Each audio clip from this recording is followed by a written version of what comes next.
The golden light of 100 candles dances on the walls of the lavish honeymoon suite, a silent, shimmering celebration of a day that was all perfection. The air is thick with the scent of night-blooming jasmine from the terrace and the faint, expensive aroma of his cologne.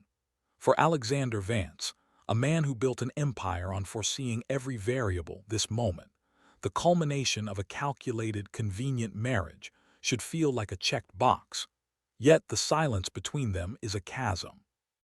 He watches his new wife, Elara, as she stands by the floor-to-ceiling window, her silhouette framed by the city lights sprawling below like a fallen galaxy.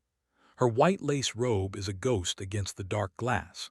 She hasn't moved in minutes. Her posture is not that of a shy bride, but of a soldier awaiting a firing squad.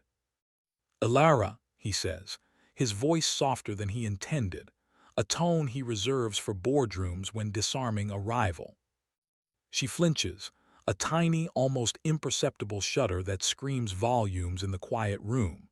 She turns, and the candlelight catches the unshed tears glistening in her eyes, transforming them into pools of liquid amber. She offers a smile, a fragile, broken thing that doesn't reach her eyes. This is not the vibrant, quietly determined woman he proposed to 3 months ago. That woman had a steady gaze and a calm grace that suggested an inner strength he found refreshing. This woman is a ghost of her. He closes the distance between them, not with the intent of a lover but of an investigator. He is a man who solves problems, and his wife on their wedding night has become his most pressing one. He reaches out, his fingers gently brushing the collar of her robe. It's meant to be a comforting gesture, a prelude to an embrace.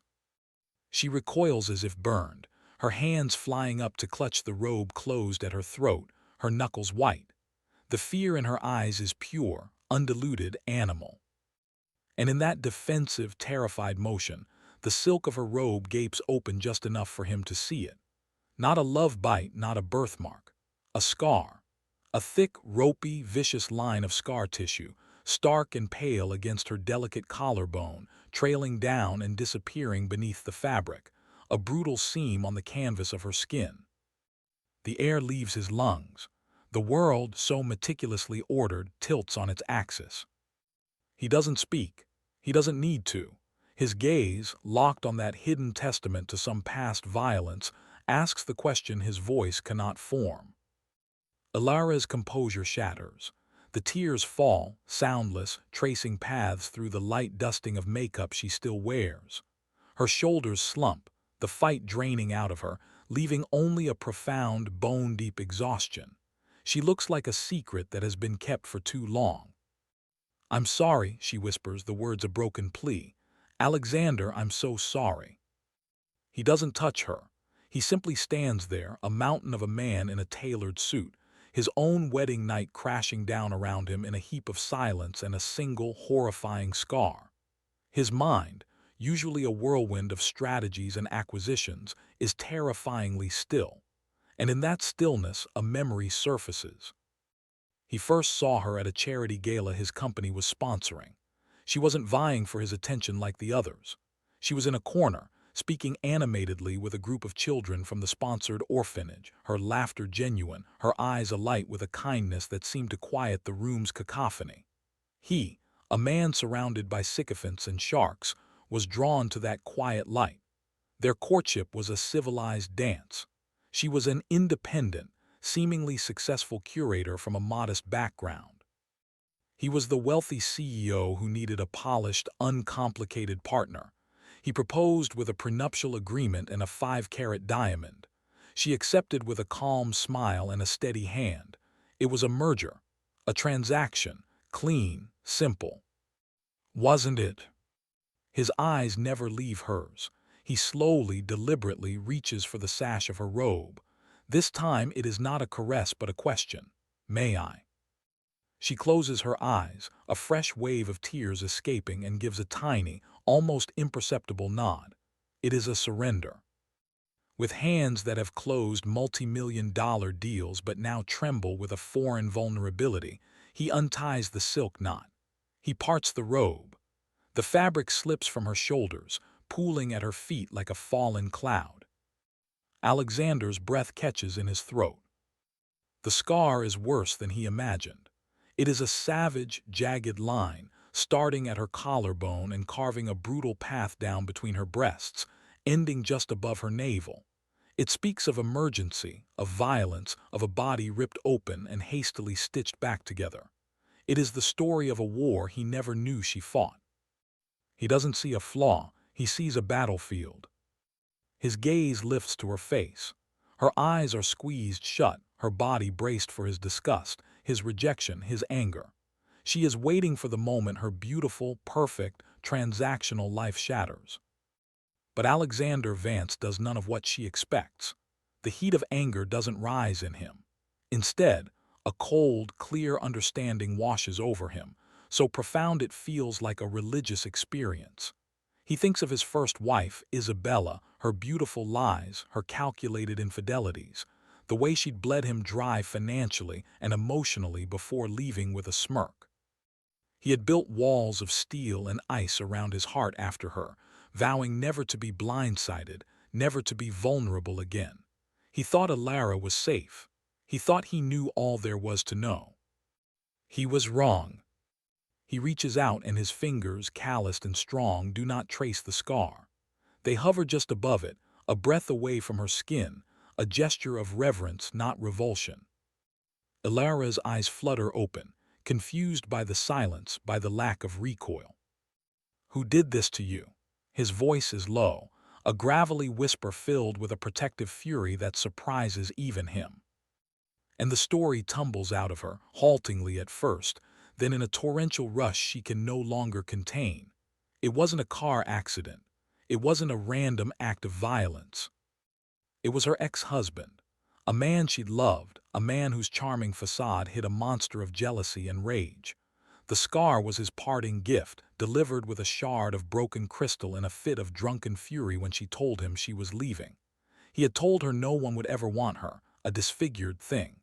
He had told her she was lucky he kept her. She had nearly died. She had rebuilt her life, changed her city, her social circle, everything. She had created Alara, the calm, composed curator, from the ashes of a broken, terrified woman. "I was so afraid," she sobs, her body trembling. I thought if you knew you wouldn't want me, that you would see me as damaged. This marriage, it was my chance at a safe life, a normal life. I was a coward. I lied by omission. I understand if you want an annulment." She stands before him, completely exposed. Her deepest shame and fear laid bare. She expects him to turn away, to call his lawyer, to undo the vows spoken just hours ago. Alexander looks at her, truly looks at her. He doesn't see the scar anymore. He sees her courage. He sees the immense strength it took to survive, to rebuild, to stand before him now and speak her truth. He sees a woman who has known real terror, and in her, he sees the reflection of his own hollow, guarded existence. He had been hiding behind his wealth, his power, just as she had been hiding behind her silence. He doesn't speak. Instead, he bends down, picks up her robe, and with infinite gentleness, wraps it back around her shoulders, shielding her from the cool air and from her own shame. He pulls the fabric closed, his hands lingering on her shoulders, anchoring her. Then he does something he hasn't done in over a decade. He pulls her into his arms, not with passion, but with purpose. He holds her as she cries, her body shaking against his solid frame. He holds her until her sobs subside into hiccuping breaths, until the tension leaves her body and she sags against him, spent. "The only thing that is damaged," he says, his voice a low rumble against her ear, "is my pride for thinking I could ever arrange something as profound as a marriage like a business deal." He leads her to the bed, not to claim her, but to let her rest. He tucks her in as if she were the most precious, fragile thing in the world, and he, her sole protector. He blows out the candles one by one, until only the moonlight remains, painting the room in shades of silver and blue. He sits in an armchair beside the bed, watching over her as her breathing evens out into sleep. He, Alexander Vance, the man who controls everything, has just had his entire world upended by a truth he never saw coming. And for the first time, he feels completely, terrifyingly, and exhilaratingly alive. The dawn breaks, pale and new. Alara wakes to find Alexander not in the bed beside her, but in the chair, awake, his gaze clear and resolved. The fear returns for a fleeting second, but then he smiles. It's a small, tired smile, but it's real. It reaches his eyes. "Get dressed," he says, his voice calm and steady. "We have a wedding to attend." Confusion wars with a flicker of hope in her chest. "What do you mean?"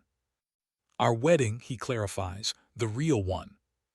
He had made a single phone call while she slept. Now, standing in the same grand hotel ballroom where they were married yesterday, surrounded by the same bewildered guests and a perplexed priest, Alexander takes Alara's hand. Her heart is pounding so hard she fears it might break her ribs. He turns to face their audience, his business associates, her few carefully curated friends, all wearing expressions of polite confusion. "Ladies and gentlemen," he begins, his voice projecting through the hall devoid of its usual corporate authority, filled instead with a raw, unfamiliar emotion. "You witnessed us exchange vows yesterday. They were beautiful vows. They were also a lie." A collective, sharp intake of breath ripples through the room.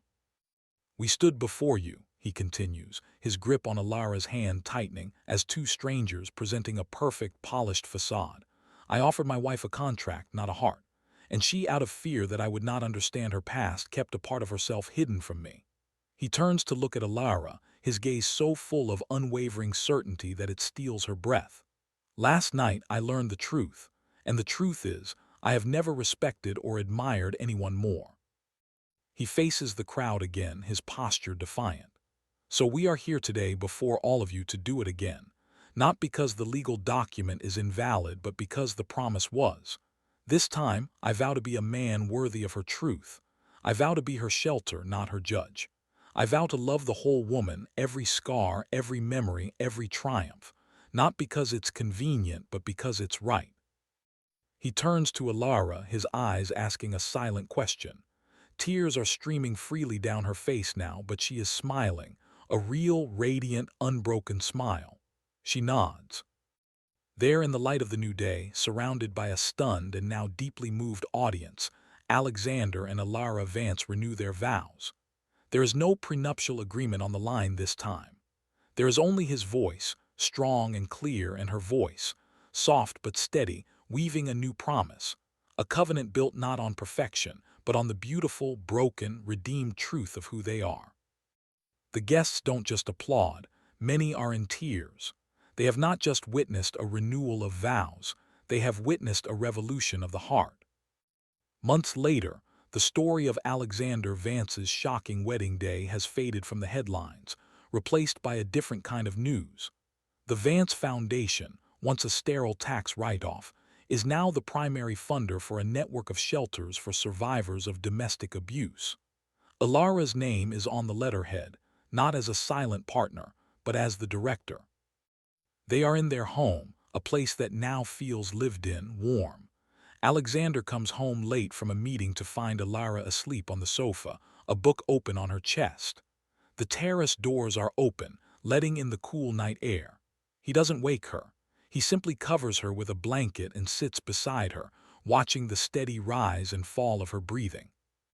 The scar is still there, a pale line against her skin, visible in the neckline of her sleep shirt. He no longer sees the violence that created it. He sees a map that led him back to his own humanity. He sees a reminder that the most valuable things in life are not the pristine and the perfect, but the broken things that have been mended with gold, making them stronger and more beautiful than they ever were before. She stirs, her eyes opening, finding his in the dim light. She smiles, a sleepy, contented smile that is reserved only for him. "You're home." "I'm home," he echoes, and the words have never felt so true. He thinks of the man he was on his wedding day, controlled, guarded, believing he had life figured out. That man would be shocked by the man he is now. A man who has learned that love is not a strategic acquisition. It is a choice, made again and again, to stand in the wreckage of someone's truth and help them rebuild. It is the courage to be vulnerable, to let your own carefully constructed walls crumble, so you can finally, truly let someone in. So tell me, when faced with a secret that shatters the perfect image you held of someone, what would you do? Would you turn away from the broken pieces? Or would you, like Alexander, find the profound courage to see the beauty in the cracks and realize that the deepest love is often born not in the light of perfection, but in the courageous, healing shadows of a shared truth? The city below their penthouse is a tapestry of light and ambition, a kingdom Alexander Vance once believed he had conquered. But here, in the quiet intimacy of their home, he knows he is only just beginning to learn the map of a true empire, the human heart. Alara's soft, sleeping breath is the only sound, a gentle rhythm against the distant hum of metropolis life. He watches her, this woman who dismantled his world with a single, devastating truth, and feels not a shred of the cold control that once defined him. Instead, a profound, quiet awe fills the space where his pride used to reside. He doesn't wake her. He simply covers her with a blanket, his fingers brushing a stray lock of hair from her cheek. The gesture is instinctual, protective, deeply possessive in a way that has nothing to do with ownership and everything to do with devotion. The scar, visible in the soft lamplight, is no longer a mark of a past she endured without him. It is a covenant, a silent vow they now share. He sees the strength in its jagged line, the resilience in its pale texture. He sees her asterisk. She stirs, her eyelids fluttering open. Her eyes, the color of warm whiskey, find his in the dimness. There is no startlement, no remnant of the fear that once lived there. There is only a deep, settled recognition. "You're home," she whispers, her voice husky with sleep. "I'm home," he echoes, and the words are a prayer, an affirmation. He leans down and kisses her forehead, a chaste, sealing gesture. "Go back to sleep." But she shifts, making space for him on the wide sofa. He settles beside her, drawing her into the curve of his body. She fits there perfectly, her back against his chest, his arms encircling her.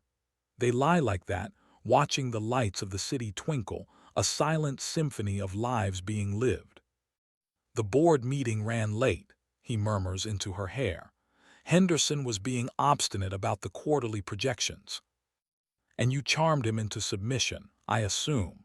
Her voice is laced with a teasing warmth that still has the power to surprise him with its ease. "I listened," Alexander says, and the simplicity of the statement is revolutionary. The old Alexander Vance would have dominated, dictated, dismantled opposition with cold logic.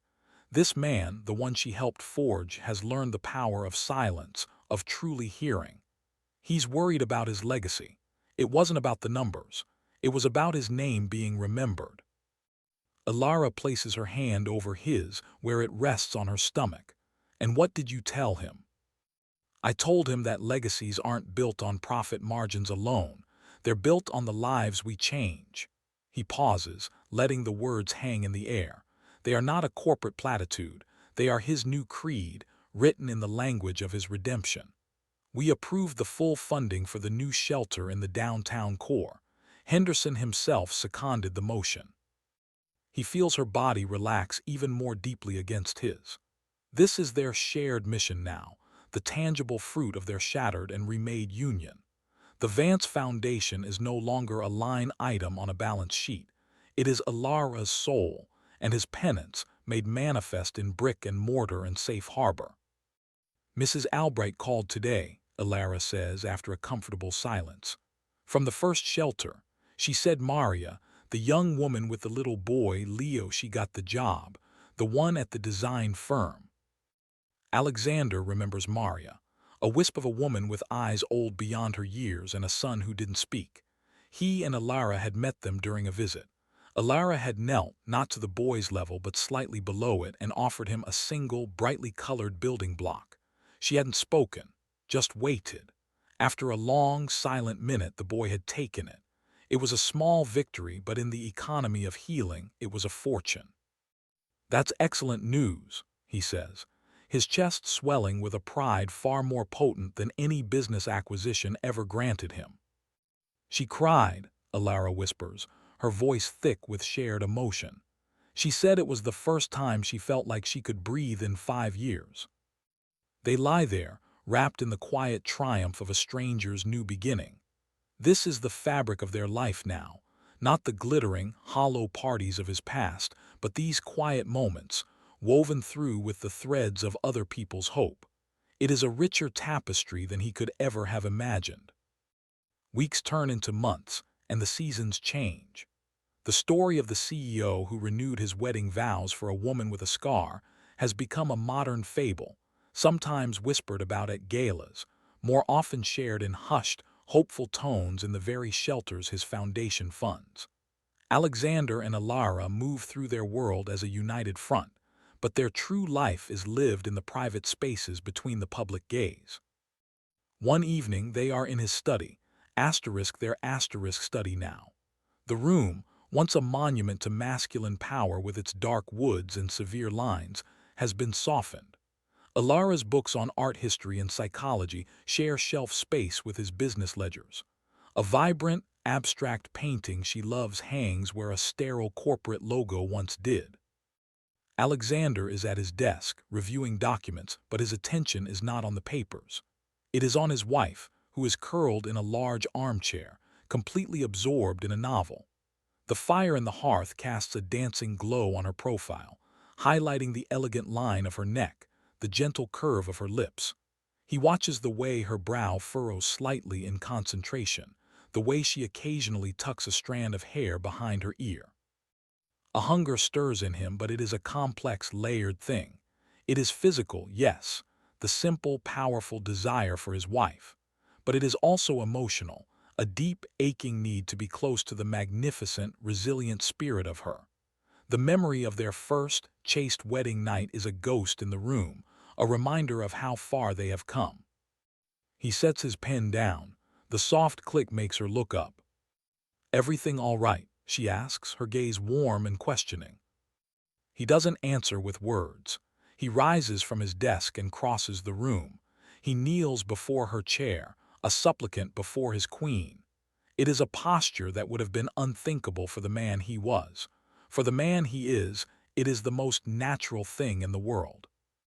Her eyes widen slightly, the novel forgotten in her lap. "Alexander." He takes her hand, lacing his fingers through hers. He brings it to his lips and presses a kiss to her knuckles, his eyes never leaving hers. "I was just thinking," he says, his voice low and intimate, "about how beautiful you are." A soft blush colors her cheeks. The fear that once would have flashed in her eyes at such intense, direct attention is gone. In its place is a shy, burgeoning confidence. "You see me every day. And every day I find a new reason to be in awe of you." He leans forward, resting his forehead against hers. The air crackles with the shift in energy, from the comfortable domestic to the intensely personal. "The way you spoke to that donor today, with such grace and conviction. The way you laugh with your whole body. The way you look at me sometimes, as if I've hung the moon." He pulls back just enough to look into her eyes. "I spent my life building towers of glass and steel, thinking that was power. You showed me that the most formidable strength is a gentle heart that has been broken and has chosen to love anyway." Tears glisten in her eyes, but they are tears of joy, of being truly seen. "You see all asterisk of me," she whispers, "and you're still here." "I will always be here, Alara." The promise is an anchor, thrown into the deep waters of their shared past, not out of obligation, but because every part of you, your courage, your fear, your scars, your smiles, they are the only things that make my life make sense. He stands, drawing her up with him. He cradles her face in his hands, his thumbs stroking her cheeks. His gaze is a question, a request for entry into the most sacred space. Her answer is in her eyes, in the way she leans into his touch, in the slight part of her lips. He kisses her. It is not like their first kiss at the wedding, a polite public gesture. This is a conversation, a slow, deep exploration. It is a kiss of knowing, not of discovery. It speaks of shared pain and shared healing. It is tender and passionate, reverent and claiming all at once. He pours every unspoken vow, every moment of awe, every shred of his transformed self into that kiss. And she meets him, kiss for kiss, touch for touch. Her hands come up to grip his shoulders, not to push him away, but to pull him closer. The last vestiges of the wall she had built around her heart crumble into dust, leaving her open, trusting, gloriously vulnerable. When they finally break apart, they are both breathless. The world has narrowed to this room, this firelight, this man and this woman. Without another word, Alexander bends and lifts her into his arms. She gasps, a small, surprised sound, then loops her arms around his neck, burying her face in his shoulder. He carries her not as a prize but as a treasure from the study, through the quiet house, to their bedroom. The moonlight streams through the windows, painting silver stripes on the floor. He sets her down gently beside the bed, his hands moving to the buttons of her blouse. His movements are slow, deliberate, giving her every opportunity to stop him, to retreat. But her eyes are steady on his, filled with a trust that humbles him. He undresses her with a lover's patience, his hands worshipful. When the blouse falls away and the scar is revealed in the milky light, he does not look away. He leans down and presses his lips to the very top of the marred tissue, where it begins at her collarbone. It is not a kiss of pity. It is a kiss of honor, a blessing. A shuddering sob escapes her, but it is a sound of release, of a final, deep-seated shame being exorcised. Her hands come up to thread through his hair, holding him to her. "You are so beautiful," he murmurs against her skin, his voice thick with emotion. "Every single part of you." He continues his journey, mapping her body with his hands and his lips, learning the landscape of her with a devotion that is almost religious. He learns what makes her sigh, what makes her gasp, what makes her whisper his name like a prayer. And she, in turn, learns him. She learns the weight of his body, the rhythm of his heart, the hidden vulnerabilities he has kept locked away for years. She touches the scars on his soul with the same tenderness he shows the scar on her skin. Their coming together is not a conquest, but a homecoming. It is slow and deep and profoundly emotional. It is the physical manifestation of the vows they spoke in that sunlit ballroom, a complete and total surrender of two whole, yet broken people to one another. There is no past, no future, only this perfect, searingly present now, where fear is transformed into trust, and pain is alchemized into a love so fierce it feels like the only true thing in the universe. Afterward, they lie tangled together, skin damp, hearts pounding a synchronized rhythm. Alara's head is pillowed on his chest, her fingers tracing idle patterns over his heart. Alexander stares at the ceiling, a sense of peace settling over him so profound it is dizzying. He has faced down corporate raiders, navigated international markets, and amassed a fortune that most could only dream of. But this, holding his wife, his love, in the quiet aftermath of their true union, is his greatest victory. "I love you, Alexander Vance," she whispers into the darkness, her voice clear and sure. He tightens his arms around her, his throat too tight for words. He simply holds her, knowing that she feels the truth of it in every beat of his heart. The man who found out her secret on their wedding night did not cast her out. He let her in. And in doing so, he finally, after a lifetime of wandering, found his way home. The city sleeps below them. The world turns, and in a quiet penthouse, two souls once shattered rest in the perfect, unbreakable wholeness they have built together, piece by precious piece. The scent of rain on hot pavement rises through the open balcony door, a clean, mineral smell that cuts through the lingering traces of their intimacy. The city, washed clean, glitters with a renewed sharpness. Alexander feels the shift not just in the air but within himself. The final, hidden chamber of his heart, the one he had kept locked and barren, has been opened, and the warmth flooding out is almost overwhelming. Alara is asleep, her body a soft, trusting weight against his side. Her breathing is deep and even, but his own mind is a humming, wakeful thing. He is cataloging the transformation, not of his company or his portfolio, but of his very soul. The memory of her ex-husband, a phantom he has never seen, now has a shape in his mind, not a face, but a presence of pure negation. A man who saw the incandescent light in Alara and tried to snuff it out, leaving only this physical scar as a testament to his failure. The thought ignites a cold, protective fury, so different from the hot, possessive jealousy of his youth. This is a calm, tectonic rage. He would burn the world to keep her safe, but more than that, he would build a world where she never has to be afraid again. He shifts slightly, and she murmurs in her sleep, her hand splaying across his chest as if to anchor him there. He stills, his breath catching. This simple, unconscious claim she has on him is more binding than any contract. His thoughts drift to the foundation, to the shelter named the Alara House. It is more than philanthropy. It is a fortress he is building against the kind of darkness that once touched her. He thinks of the legal team he has on retainer, not for corporate litigation, but to provide pro bono services for the women who come through their doors. He thinks of the security systems, the counseling programs, all of it a sprawling, intricate defense system constructed around a single, fundamental principle. No one should have to hide their scars. As dawn begins to bleed a pale gold into the room, Alara stirs. She doesn't open her eyes immediately, instead nuzzling deeper into the hollow of his shoulder. A soft, contented sigh escapes her. This simple, animal comfort is a language he is only now learning to speak. Can't sleep. Her voice is a sleep-roughened whisper against his skin. Just thinking, he says, his hand coming up to stroke her hair. About Henderson and the quarterly projections, she teases, her lips curving into a smile against his chest. A low chuckle rumbles through him. No, not even a little. He pauses, choosing his words with the care he once reserved for billion-dollar negotiations. I was thinking about your strength, that you survived him, that you stood before me terrified and told me the truth anyway. That is a courage I don't possess.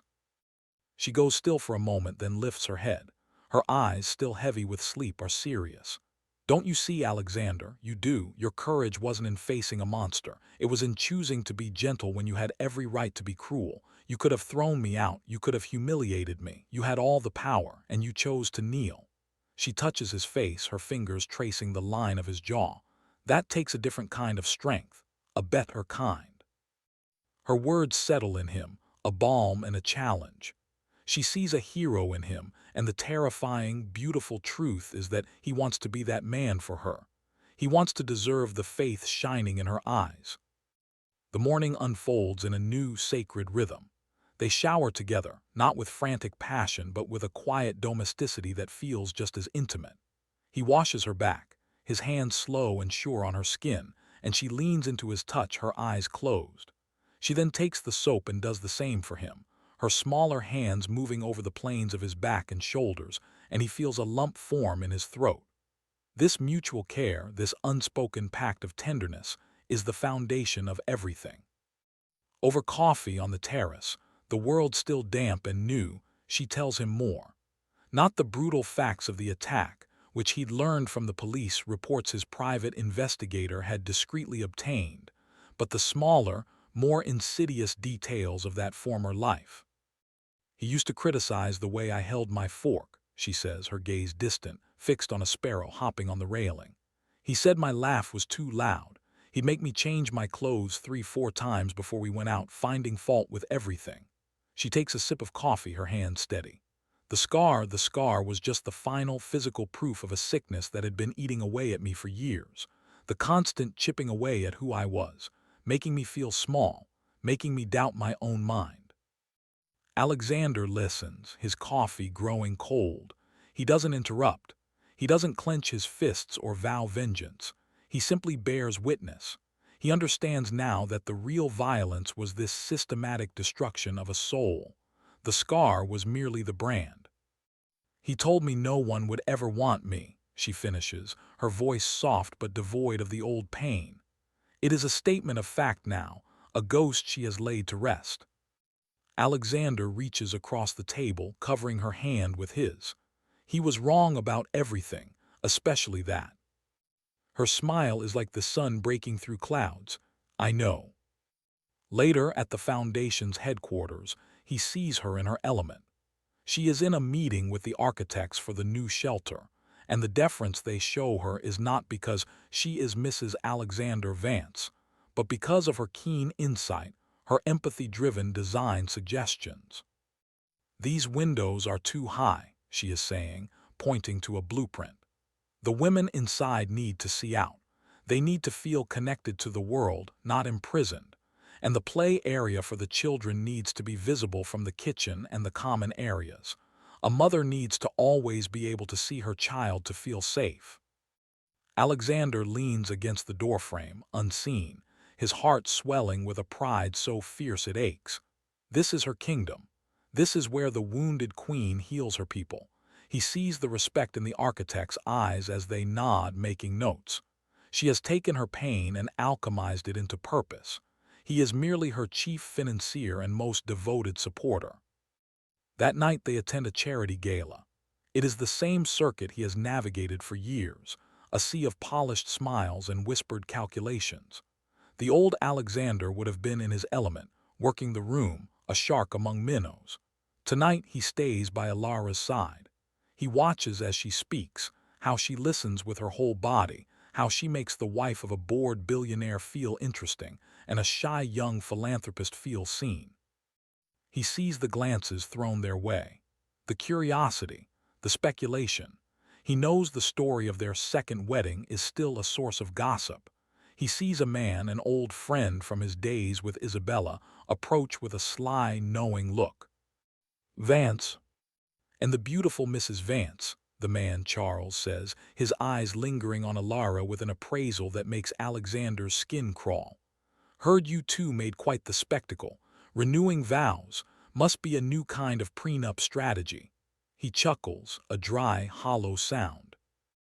The old Alexander might have offered a cold, dismissive retort, asserting dominance. The new Alexander simply looks at Charles, his gaze level and calm. He feels Alara's hand tighten slightly on his arm, not in fear but in solidarity. The only strategy, Charles, Alexander says, his voice quiet but carrying, is to be worthy of the person you promised your life to. It's a concept I'd recommend. It's surprisingly fulfilling. Charles's smirk falters. He blinks, thrown off balance by the sheer, unvarnished sincerity of the response. He mutters an excuse and melts back into the crowd.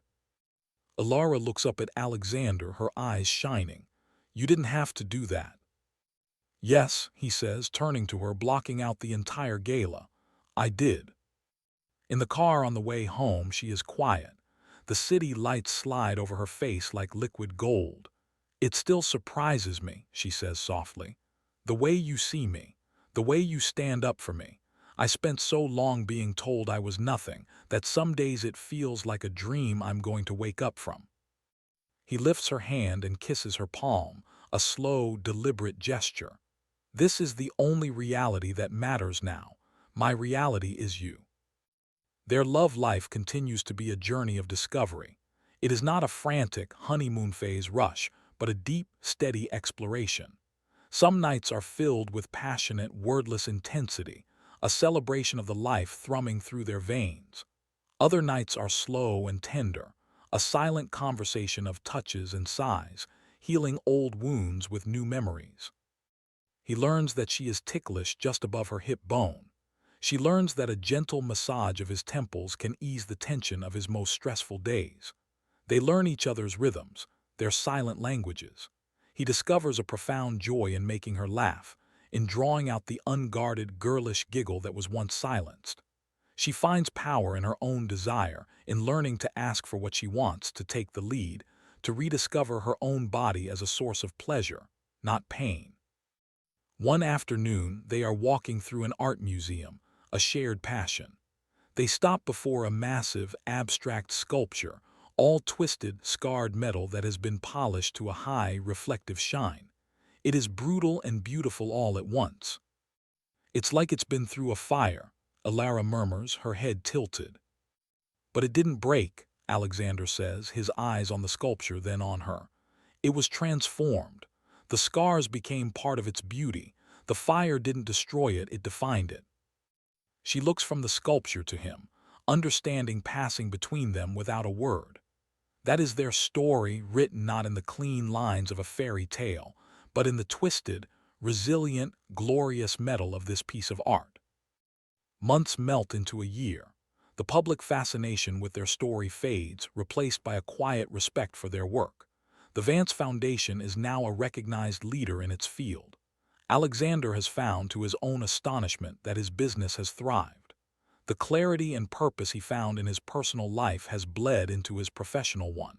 He makes decisions with more compassion, leads with more empathy, and has discovered that integrity, it turns out, is good for business. They are in the garden of their country house on a Sunday morning. Alara is on a blanket sketching, while Alexander pretends to read a financial report. His attention, as always, is on her.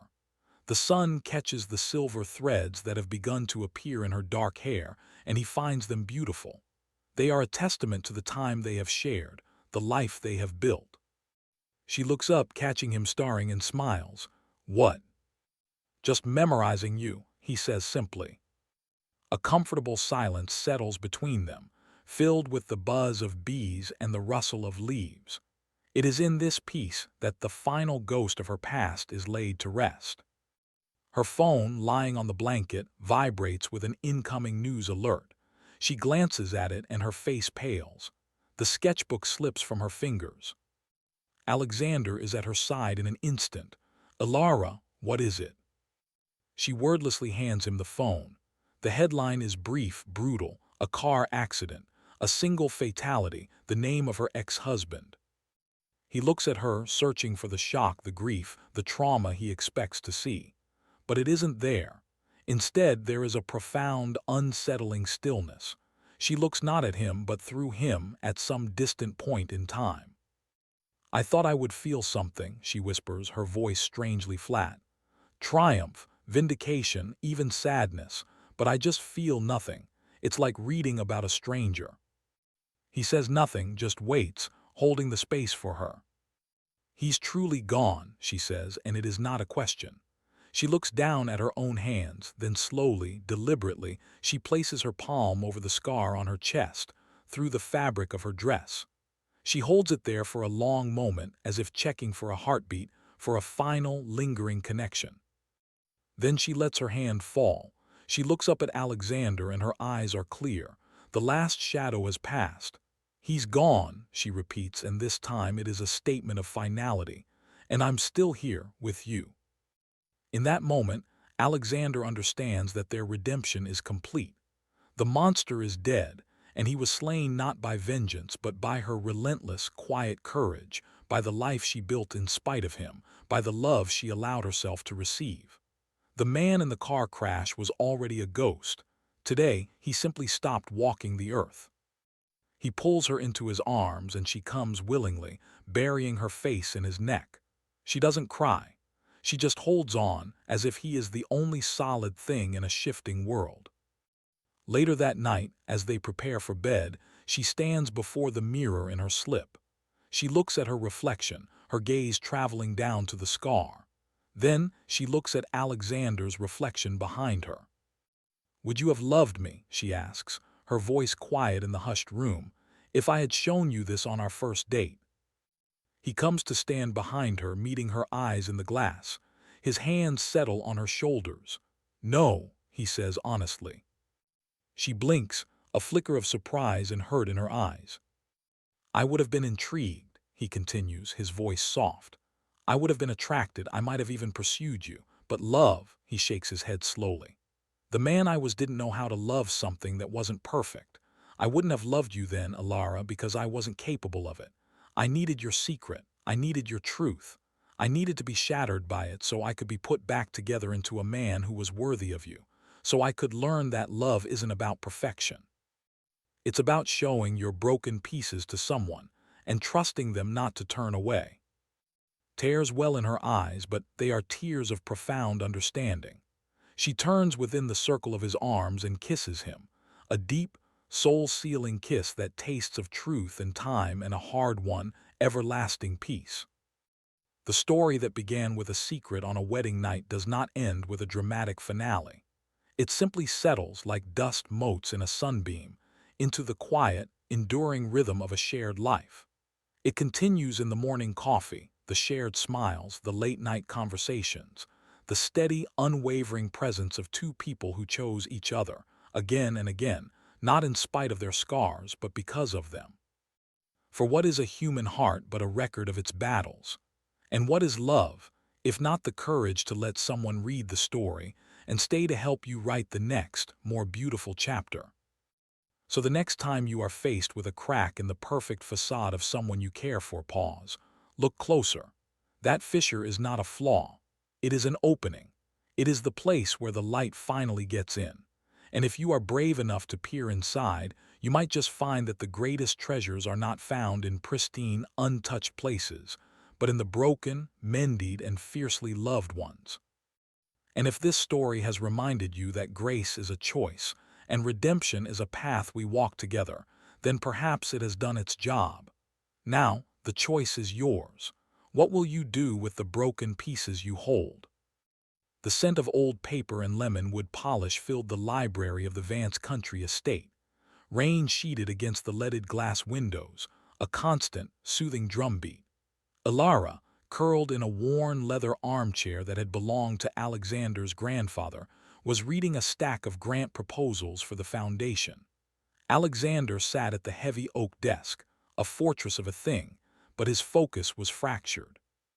He watched the way the firelight caught the deep auburn highlights in her hair, the delicate furrow of concentration between her brows.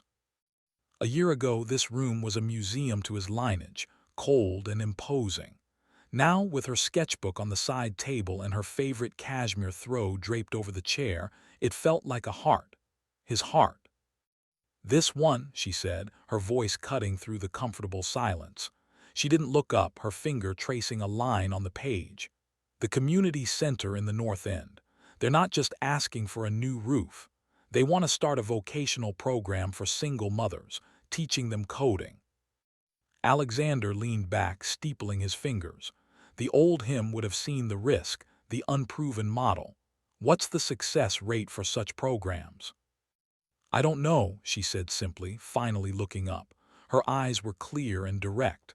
"But I know what it's like to feel you have no marketable skills, no way out. If it gives one woman a shred of that confidence, it's worth the risk." She held his gaze. "It's not just a line item, Alexander. It's a lifeline." He didn't argue, he simply nodded. "Then we throw them the lifeline." He made a note on his tablet. "Have Jacobs from the tech division reach out. We can provide mentors." A small, triumphant smile touched her lips and she returned to her reading. That was it. The governance of their shared empire. Her compassion, his resources. A perfect, powerful symbiosis. Later, as the storm outside began to abate, leaving a bruised, twilight sky, she rose and stretched. "I'm going to check on the greenhouses.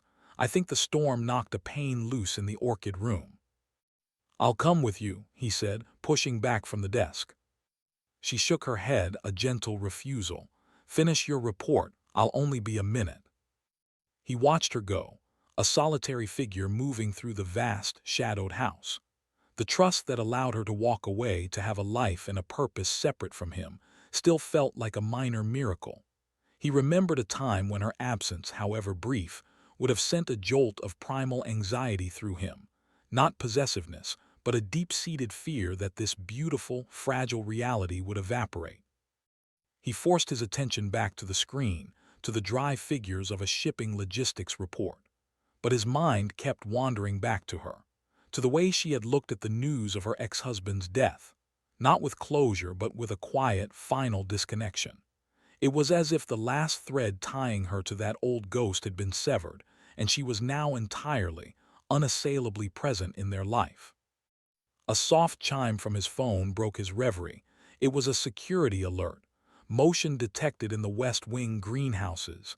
He frowned. She should have been back by now. A cold, familiar dread, one he hadn't felt in months, trickled down his spine. It was irrational. The estate was a fortress, but the instinct to protect was a beast that never fully slept. He stood, his chair scraping loudly in the quiet room, and strode out into the hall. The long corridor to the conservatory was dark, lit only by the emergency sconces. The house was too quiet. His footsteps echoed on the marble floor. "Ilara," he called out, his voice sharper than he intended. No answer. He quickened his pace, pushing open the heavy oak door to the glass-domed greenhouses. The air was thick, humid, and fragrant with the scent of damp earth and night-blooming jasmine. The storm had indeed done damage. A pane of glass was shattered and rain had pooled on the flagstone floor. But she wasn't there. His heart hammered against his ribs. "Ilara." Then a sound, a soft, muffled sob. It came from the far end, behind a dense thicket of ferns and banana trees. He moved quickly, his mind conjuring images of an intruder, of her hurt, frightened. He pushed the broad leaves aside. She was there on her knees, her back to him. She wasn't hurt. Cradled in her hands was a small, gray dove, its wing bent at an unnatural angle. It must have been blown in through the broken pane. She was weeping, her shoulders shaking, her tears falling onto the bird's soft, gray feathers. "It's just a bird," he said, the relief making his voice come out harsher than he meant. She flinched but didn't turn. "I know," she whispered, her voice thick. "I know it's just a bird." He knelt beside her, the cold, wet stone seeping through the fine wool of his trousers. He saw then that it wasn't just about the dove. It was about everything. The accumulated weight of a year of being strong, of building, of healing. The finality of the news today had opened a floodgate she had been holding shut for a long, long time. "He's gone," she sobbed, finally looking at him. Her face was ravaged, stripped bare of its usual composure. "And I'm so angry. I'm so angry that he made me into someone who could be broken. I'm angry that it took me so long to get here. I'm angry that I'm crying over a stupid bird when I should be free." Alexander didn't try to shush her. He didn't tell her it was all right. He simply wrapped his arms around her, drawing her and the injured bird against his chest. He held her as she wept great, heaving sobs that seemed to tear from a place deep within her, a place that had been locked and silent. He held her as she mourned not the man, but the years he had stolen, the innocence he had shattered. He understood then that healing was not a linear path. It was a spiral. You could think you were miles beyond the pain, only to stumble and find yourself back in the heart of it, the wound feeling as fresh as the day it was made. The scar on her skin was healed. The one on her soul would always be tender. Her tears slowly subsided into hiccuping breaths. She leaned against him, spent. The dove, calmed by the warmth and stillness, nestled in her cupped hands. "I'm sorry," she mumbled into his shirt. "Don't you dare apologize," he said, his voice rough with emotion. "You cry, you break, you get angry, that is your right, and I will be here every time to put you back together." He helped her to her feet, supporting her weight. He took the injured bird from her gently. "I'll call the vet. He'll know what to do." She nodded, wiping her face with the back of her hand. She looked young and vulnerable, but the strength was still there, shining through the raw emotion. It was a strength that could encompass fragility, that could weep for a broken bird and still run a foundation that saved lives. He led her back to the library, settled her on the sofa by the fire, and draped the cashmere throw over her legs. He made the call to the vet, his voice calm and authoritative, arranging for someone to come immediately. Then he poured 2 fingers of amber whiskey into a crystal tumbler and brought it to her. "Drink this." She took it, her hands trembling slightly. She sipped, the liquor making her gasp. "I didn't know I still had that in me." "You have a lifetime of strength in you," he said, sitting beside her. "And a lifetime of tears. There's no shame in either." They sat in silence for a long time, listening to the fire crackle and the distant sound of the vet's car on the gravel drive. The crisis had passed, but something had shifted. A deeper layer of trust had been forged in that humid greenhouse. She had shown him the raw, unvarnished core of her grief, and he had not flinched. He had simply held the space for it. When the vet had come and gone, pronouncing the dove's wing sprained but not broken, and had left instructions for its care, a new quiet settled over them. Ilara looked exhausted but peaceful. The storm inside had cleared. "I think," she said slowly, staring into the flames, "that I'd like to go away for a little while, just us. Somewhere quiet, by the sea maybe." "Name the place," he said without hesitation. "I'll have the jet ready in the morning." "No jet," she said, a small, genuine smile returning to her lips. "Let's drive, let's just go." And so they did. The next morning, Alexander cleared his calendar for a week, an act that would have been unthinkable before her, and they packed a single bag into the least conspicuous car he owned, a dark, powerful sedan. They drove with no destination, just a direction, east towards the ocean. They spoke little on the drive. The silence was companionable, filled with the hum of the engine and the changing landscape. He drove, one hand on the wheel, the other resting on her leg. She watched the world go by, her head leaning against the window. They found a small, weather-beaten inn on a remote stretch of the Maine coast. It was off-season and they were the only guests. Their room was simple, with wide plank floors, a quilt-covered bed, and a window that looked out onto a churning, gray Atlantic. For 3 days they did nothing. They walked for miles on the empty, windswept beach, their hands linked, their collars turned up against the salt spray. They ate simple food in the inn's dining room. They read. They made love in the afternoon, slowly, tenderly, with the sound of the gulls and the waves as their soundtrack. On the 4th day they found a cove, sheltered from the wind by high granite cliffs. The sun broke through the clouds, setting the wet stones on the beach ablaze. Ilara took off her shoes and walked to the water's edge, letting the icy foam wash over her feet. She laughed, a free, unburdened sound that was carried away by the wind. Alexander watched her from a driftwood log. This was the woman he had glimpsed beneath the fear. This was the whole, untethered spirit. The sea air had washed the last of the sorrow from her eyes. She was, finally and completely, free.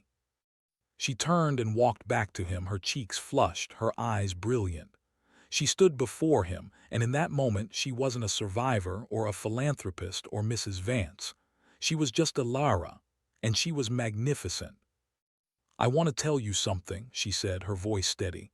"I'm not afraid anymore, not of the past, not of the future, not of anything." He reached out and took her cold hands in his, warming them. "I know." "And I love you," she said, "more than I knew it was possible to love anyone." He stood, pulling her into his arms. He kissed her there on that deserted beach with the vast, timeless ocean as their witness. It was a kiss of promise, of a future unshadowed by ghosts.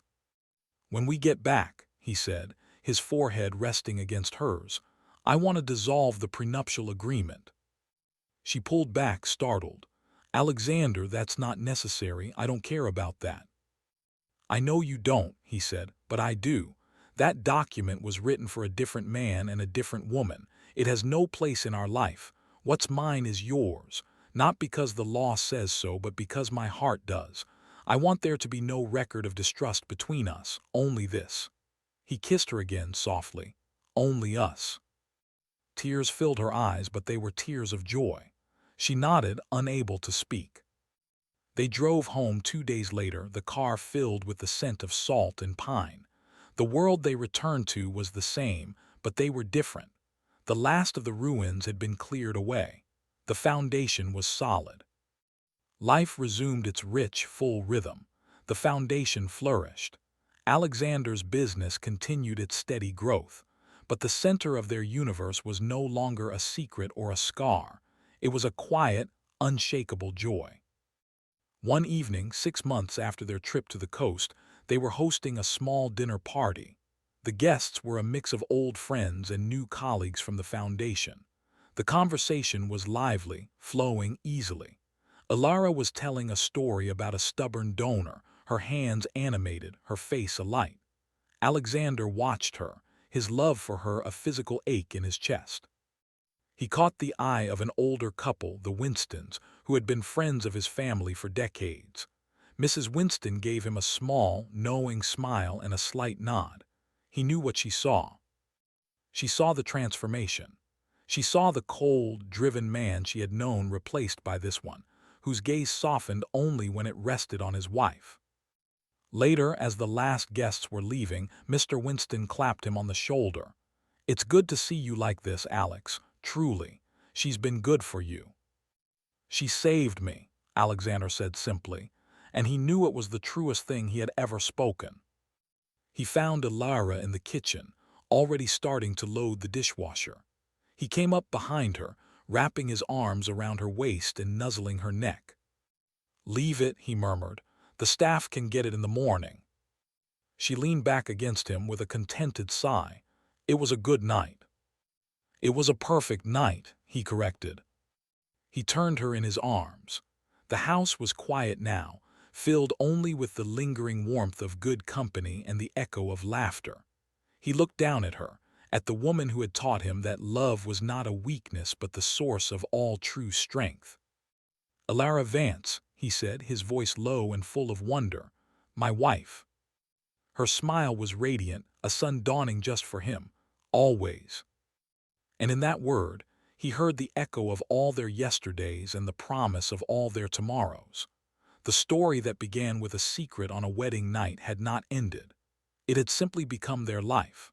A life built not on a foundation of perfection, but on the unshakable ground of a love that had been tested, broken, and mended into something stronger and more beautiful than either of them could have ever dreamed. The candles guttered out. The city slept. And in the quiet dark, two souls perfectly entwined knew they had found the only treasure that mattered, a love that was and would always be enough. The spilled crayons were not a crisis, but a kaleidoscope of color scattered across the polished floor, a testament to the vibrant, joyful chaos that now defined Liam Sterling's world. As he knelt, his knee, the same one that had touched the cold archive floor in a moment shattered by accusation, now pressed into the warm, forgiving wood of his own kitchen, he felt a completeness so profound it was almost dizzying. His daughter's small, sticky hand slipped into his, and his wife's shoulder brushed against his arm, a familiar, grounding touch. This was the real boardroom, the only one that mattered. The years had woven a tapestry of such ordinary, extraordinary moments. He remembered teaching a 5-year-old Clara to ride a bicycle in the park, her wobbling determination a perfect mirror of her mother. Ilara had run alongside them, her laughter ringing out, not a trace of self-consciousness as she too stumbled on a loose piece of gravel, tumbling into a heap of giggles on the grass. Liam had caught Clara, his heart in his throat, and then turned to help his wife, pulling them both into a grass-stained, triumphant hug. The fear that had once gripped him, the fear of loss, of betrayal, had been slowly, irrevocably replaced by a steadfast certainty. His love for them was the one stock that would never crash, the one deal that would always yield immeasurable returns. Ilara's foundation had flourished, becoming a beacon in the world of cultural preservation. She traveled occasionally, but never for long, and Liam often rearranged his own formidable schedule to accompany her, finding a strange peace in the dusty, silent company of ancient texts. He was no longer just a financier. He was a patron, a protector of stories because he understood now that the most important stories weren't always written in ledgers, but in the quiet legacy of kindness his wife was building. He watched her give a speech at a gala for the foundation, her voice initially soft, then gaining strength as she spoke about a collection of letters from wartime sweethearts she had helped save. She didn't stumble over her words. She owned them. And the crowd, filled with people who had once whispered about her, listened in rapt silence, captivated by her genuine passion. On the eve of Clara's 10th birthday, a minor crisis emerged. The elaborate, 3-tiered castle cake Ilara had spent 2 days meticulously crafting, a testament to her daughter's current obsession with knights and dragons, met with a familiar fate. Reaching for a stray sprinkle, Alara's elbow caught the edge of the turret, sending a section of the sugary fortress sliding to the counter in a glorious, crumbling disaster. There was a moment of stunned silence in the kitchen. Clara's eyes welled up with tears. But Liam, who had once seen such chaos as a fatal flaw, now saw it as an opportunity for a different kind of magic. "Wait," he said, his voice calm. He fetched a tube of green icing and a bag of chocolate rocks. With a few strategic strokes, he transformed the collapsed turret into a magnificent dragon-guarded cave, the chocolate rocks forming a path to its entrance. Alara, her initial horror melting into laughter, added a tiny, icing sword-wielding knight at the cave's mouth. Clara's tears vanished, replaced by awe. "It's better," she declared. "The dragon tried to eat the castle, but the knight saved it." That night, as they ate the lopsided, story-filled cake, Liam realized that Alara hadn't just brought authenticity into his life. She had brought resilience, the kind that could turn any disaster into a new adventure. The true test of that resilience came not from corporate rivals, but from the inevitable passage of time.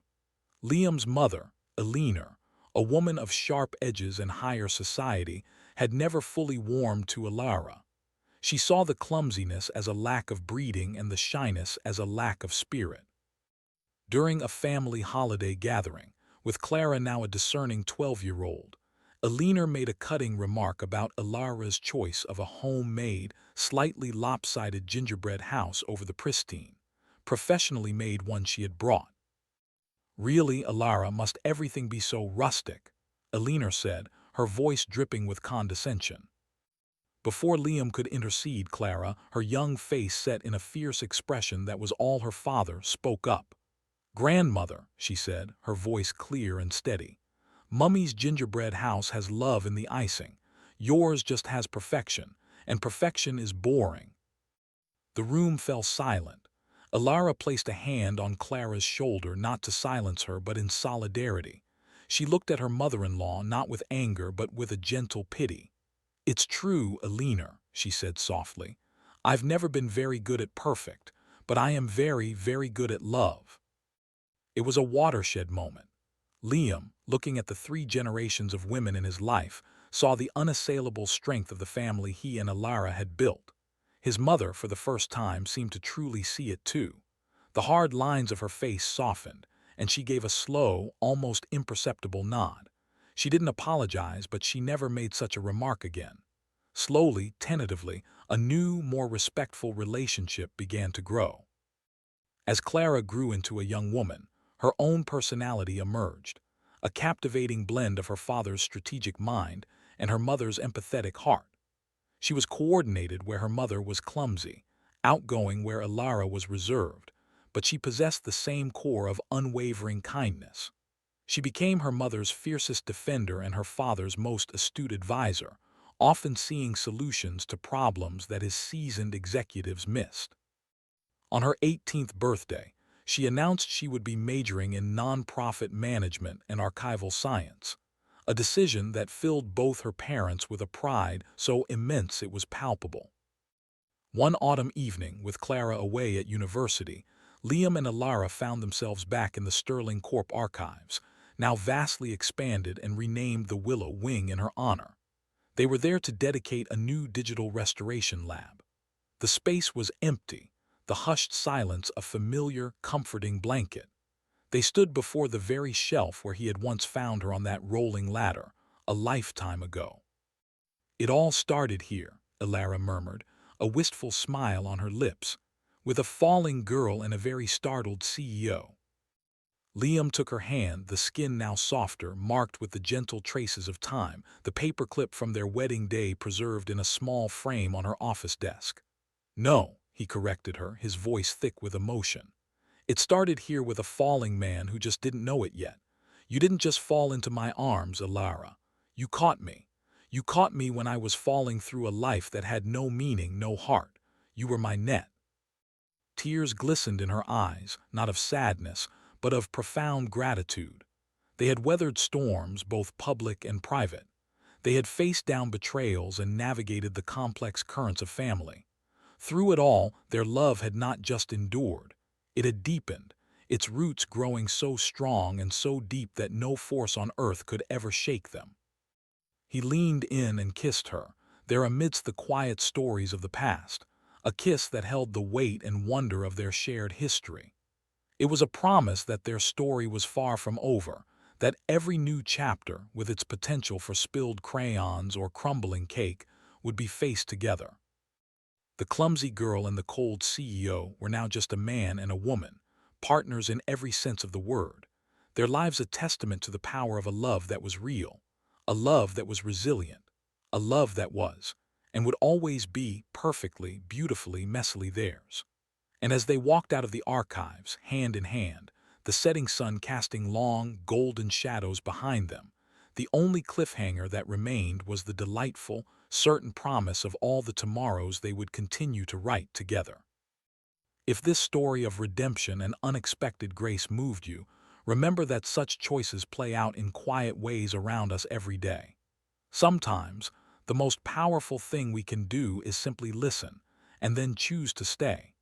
Share this story if it reminded you that love in its truest form is always a verb. It is always a choice.